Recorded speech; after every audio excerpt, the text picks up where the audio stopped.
Hey y'all, welcome to the Liberation is Lit podcast, where the power of storytelling meets the force of social change. I'm your host, Taylor Simon, and in this podcast, we believe in the profound impact of stories. And I'm ready to cut up with this conversation with Zakiya today. Thank you so much, Zakiya, for being on the podcast. Let's kick it off with, can you tell us a little bit about yourself and your work with Sowing Seeds and your general work with young people, and do you incorporate storytelling into any of that work?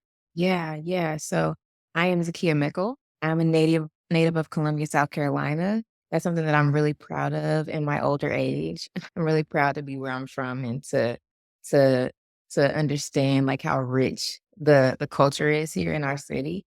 I'm a mom of two. I'm a partner, I'm a writer, an activist, organizer, and advocate. So yeah, that's a little bit about myself. I'm a tea lover. I love herbs and making all types of things, teas and baths and oils with them. I also love being near the water. And I'm someone who is trying to, like, I'm actively not trying anymore. I'm doing it. I'm actively moving away from like my work as my identity. And so that was an exercise for me. I'm really trying to make sure that I am bringing my full self to these spaces because all of those parts of me are really valuable. So yeah, that's who I am. I think my work with Sowing Seeds is a long story, but I do try to tell it as often as possible because I think it helps people understand the depth of the mission and how it was born. So I went to the College of Charleston and I had a great experience at CFC. How did I not know that about you?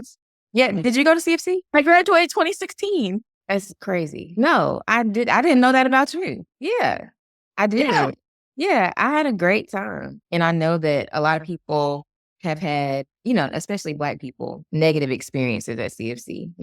People experience racism there all the time. It's a PWI. It is like a PWI. So I try to make sure that I don't I don't talk about it a lot because I had such a great experience, and I think because of my level of visibility, sometimes people I don't want anybody to use my story to, like, negate somebody else's experience. So, I had a good time at CFC, but, they have a lot of work to do, and we could do that another day. But it's a huge part of my story to Founding Seeds because I, as a sophomore, was about to get kicked out. I was preliminarily accepted because I didn't have great standardized scores, but I'm a good writer and I had good GPA. And so they were like, we see these are not great. Go ahead and come, just like stay on the straight and narrow while you're here. And I did not do that. I was having a good time. And so they they sent me home for 6 months. They I guess like kicked me out. And I had a mentor there. His name's Greg Leota. He worked in like the multicultural department. He was great. He was kind of the first, sort of my first round of like a very woo-woo kind of experience. Like someone who's like, we're gonna sit in a circle, and we're gonna pass around a thing, and we're gonna talk about. So when he found out that I had been excused, he was then working at a group home called Florence Crittenton and Programs of South Carolina.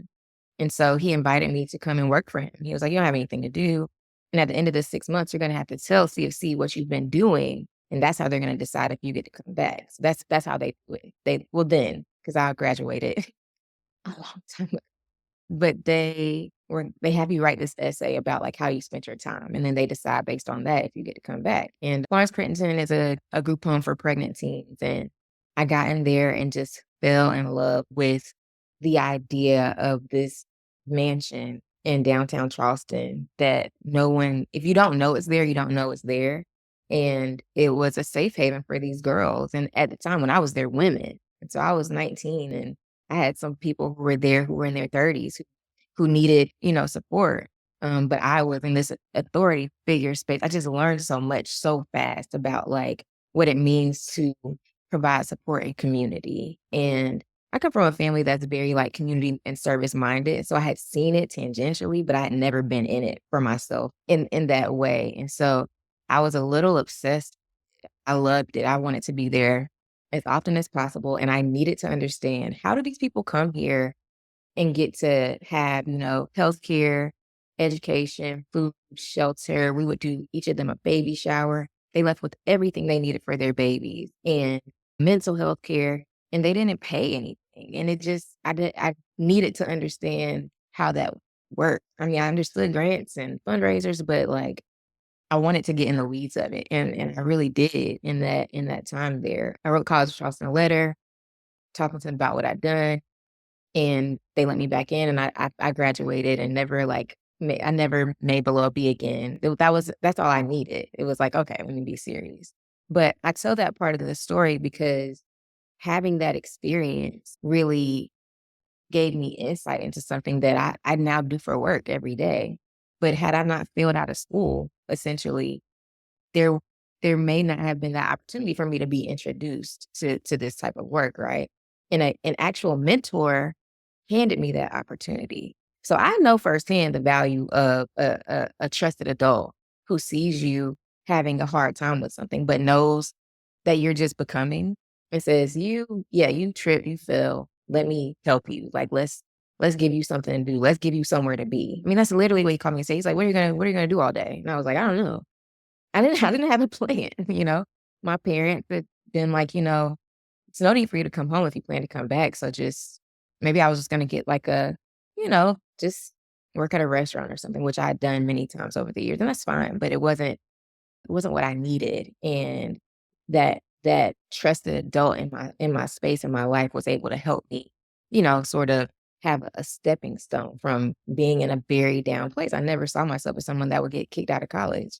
And whenever I tell this story to young people that know me, they're like, and I'm like, yes, people make mistakes. But people, like, I don't even know if it was really a mistake because I was well aware of what I was doing. I don't think I knew that it was actually gonna catch up with me because I was 19.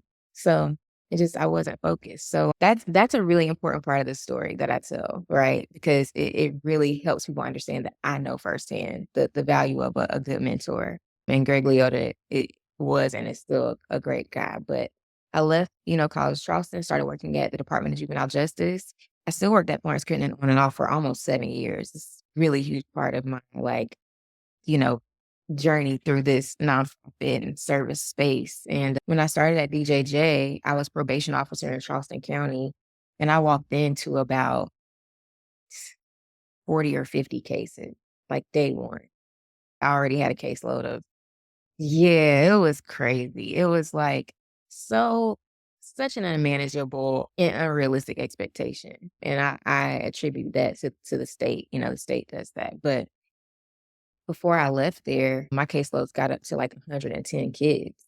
And, you know, I you're supposed to see these kids once a month, either at school, at home, or if they're in a group home or a boot camp, you're supposed to travel to go see them. We also have to go to court and represent our cases when they are in court. And in Charleston, there are so many that they assign you like a week of court. And so if it's my court week, I was representing all of the cases that came in that week, whether they were minor. So we also had to be able to staff cases and discuss our cases with our colleagues so that they could adequately represent, the situation in court. And it was all so unrealistic. There was way too much to do. And so there were times where I know there were kids on my caseload that I never met. Really stressful. I was sick. Like, I would literally start to get sick on Sundays, so I knew I was gonna have to go back to work, but I loved being with the young people. I really enjoyed their time and their presence. I tell people all the time, I love all teenagers, but if I have a choice to, like, work with, in, like, a gifted and talented program or the alternative school, like, I wanna go over here every time. It's so fun, okay? They say the first thing that comes to mind, and it's usually true. I respect them so much. They are usually young people who are not trying to conform or fit into whatever box society is trying to put them in. And that does create some resistance and so that there is very layered. But when the kids were in front of me, I was usually having a good time. And there was rarely a time where I couldn't identify a thing or something that was contributing to what we were considering delinquency, right? And so I wanted to help. But the truth was in Charleston, I was so overwhelmed that I couldn't even see how to help. And our kids were reoffending at very alarming rates. And kids were dying. When I was in Charleston County, a lot of my colleagues were going to funerals for young people who were being killed. And so I do need to give some trigger warnings here. Like the work that I do, gun violence is a huge part of it. So was pregnant with my first daughter and I was like, I need to go home and be closer. And so I transferred to Richland County. Caseloads were much smaller. And I was able to see my kids sometimes multiple times because I only had like 30 or 40 kids. I went from 110 to 40. I was like, girl, look, we can see all these kids in a week. Like my stamina was just, you know, and it was only a little lower because I was pregnant. But what I found was that my kids were still reoffending at the same rates as they were in Charleston. So I was like, this doesn't really make sense because I should be able to help now. I thought I couldn't help in Charleston because I had too many. And so being in Richland County gave me a different lens. I could see in a way I couldn't see in Charleston. And what I realized is that there were a couple of things happening. There's a gap in resources in both cities, in most cities, but especially in Charleston County and in Richland County. It's both counties. But you and I both know this. They're also cities. If you're not from South Carolina and you're listening, please do not try to follow because it doesn't make sense to any of us. It's fine. We're not here to talk about gerrymandering. I think being here helped me be able to like pick up on the huge lack in resources and just took some of the roles from my very young glasses. Like you might not be able to come in here and on your own turn this systems issue upside down. And I don't think at the time I really knew that I was in a battle against systems. I just wanted to help some kids. I just really wanted to help these kids. So this is where I learned a lot of, how systems work and how they work together and how they are rarely working to help people that look like you and me. I didn't really know that. I didn't have that lens then. So I was getting in a lot of trouble, Taylor. I was in courtrooms telling judges that DJJ wasn't doing their part, working for DJJ, and DJJ did not like that. So yeah, that wasn't really celebrated. And I just realized really quickly that I needed to do something different and that our kids were being court ordered to do very basic things like get a mentor, go to what we then call anger management or life skills courses, maybe take sex ed if there is, if some of the things that they're having contact with law enforcement about is like social media was still kind of new then and kids were just getting access to it. And so we were having kids, posting things that were inappropriate, like sexually explicit things. So they make up the court orders based on the nature of the charges. But there are pretty standard ones, like maybe 5 or 6 that are standard. And I was like, well, what if there was like a one-stop shop, where we can just knock everything off this court order? Like, what if that's the front of house? But back of house, we are creating space for kids to rest, to process, to share, to just be kids, and for them to get this support in a way that doesn't feel punitive, that doesn't feel like we're, you know, ostracizing them for experiencing a totally normal, scientifically, like all the research says, this is where these kids are in their development. This is where these people are. This is what we should expect from them. If a 3-year-old has an accident, like, if they're being potty trained, no one is like, Santa, take them to court because that's developmentally appropriate. We understand that how teenagers show up, even though it's disruptive, is developmentally appropriate. And we criminalize them for that, for literally they're where they are developmentally. And I believe this is where people think that I'm radical, that's a violation of their rights. Like it's like you are trying to jail them for. We have enough science and research that says this is what they're gonna do at this part of their life, and we say, yeah, we know that, and we don't like that, and they should go to jail. It's crazy. And so whenever I would say things like, "You want to throw a 3-year-old in jail for not being potty trained?" People look at me like I'm nuts. I'm like, it's the same thing. It's the same thing, and I understand that that's less disruptive than this. That's maybe more, we can control that, or we know this is also what we should expect. And as a community, as society, we should be creating spaces to help them through that part of their life and to support parents when they go through that part of their life. And so that's how it happened. So this is the first iteration of Sowing Seeds into the Midlands. It's still here. I have it. it was called Sowing Seeds into the Low Country because I wrote it when I was still a PO in Charleston. Like, I was just very clear that there needed to be a one-stop shop for the young people that we are trying to help. They should be able to have some place to exist that understands where they are in their development and that can support them. In one, interrupting that contact with law enforcement, carceral, system, DJJ.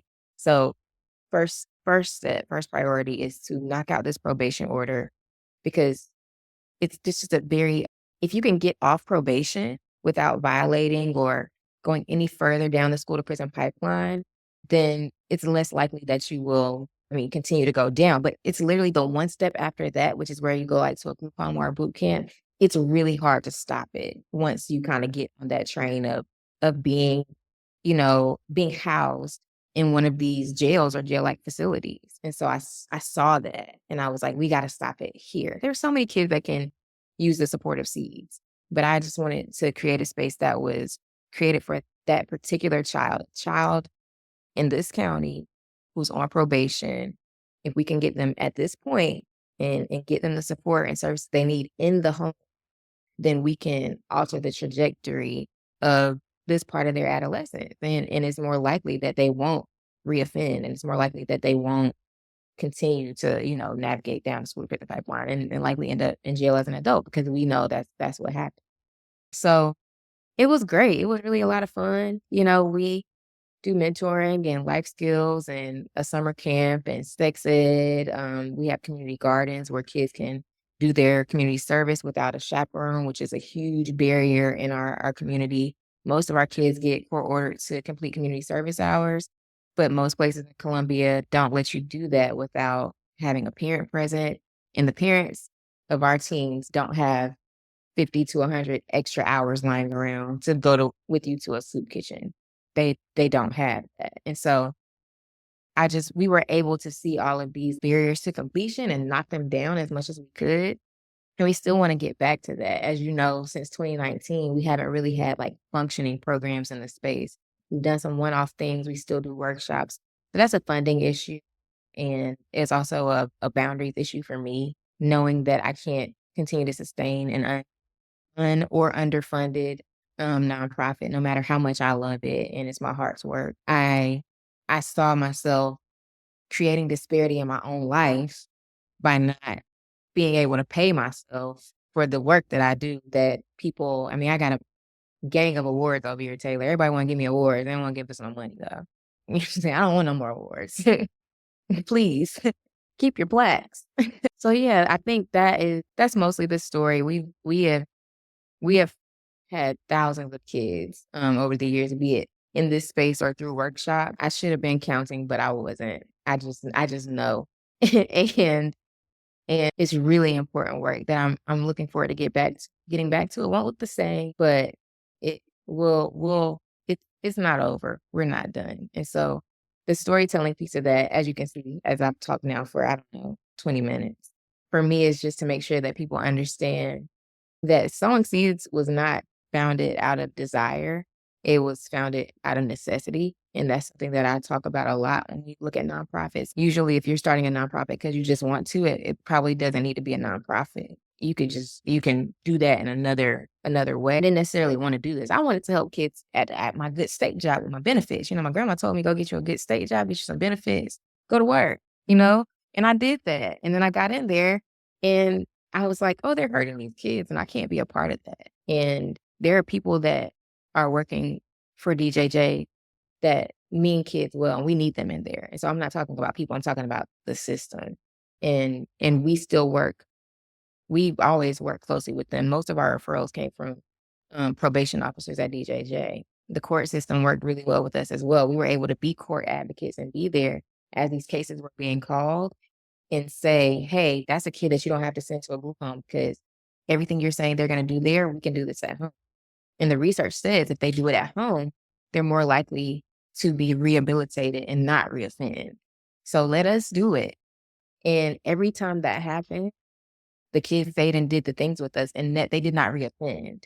I only had kids reoffend after 2019. Like the first time I was able to say, "Oh, my kids has committed another crime," that, like, was on my radar was 2020.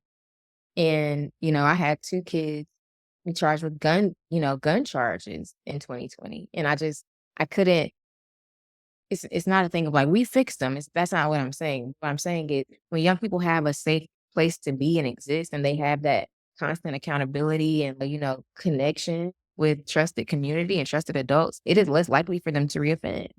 And it's just no coincidence to me that within 12 months, I have 2 kids get gun charges, and I have been doing the work for 7 years, and I had no one on my radar that had ever been charged with anything again. And so that's why I know we get back to this work, but not at the expense of my health and safety. So That's the story, girl. I love that too. And I see a lot of like my story with liberation is lit in that story too, especially the part about not being able to pay myself. And like I was just having a conversation the other day so I never got my Twitter girly moment. So I'm all on this Threads app, and I was seeing people talk about bookstore owners, and so many people are like, it costs this much to start a bookstore. I haven't been able to pay myself 3 years. I don't know if I know any bookstore owners who have been doing their bookstore less than 5 years who have been able to pay themselves, and that just has me thinking about your whole process of developing Sowing Seeds was very much like radical imagination. I've been thinking about that a lot too, and what I think part of that radical imagination is that we've been not one, doing something different out of systems and something that's never been done before and trying to do more prevention versus being more reactive. But mhm, also, I feel like in activists and nonprofit and service-oriented spaces in general, it's all about what can you do? How are you putting your body on the line? How are you working yourself out of commission? And it's that martyrdom of this how much I'm sacrificing for the cause, the struggle, the fight. And you taking a step back because you realize, oh, this is coming at a detriment to myself. That's part of radical imagination to me. yeah. So I think that is definitely really cool. And I definitely resonate with that.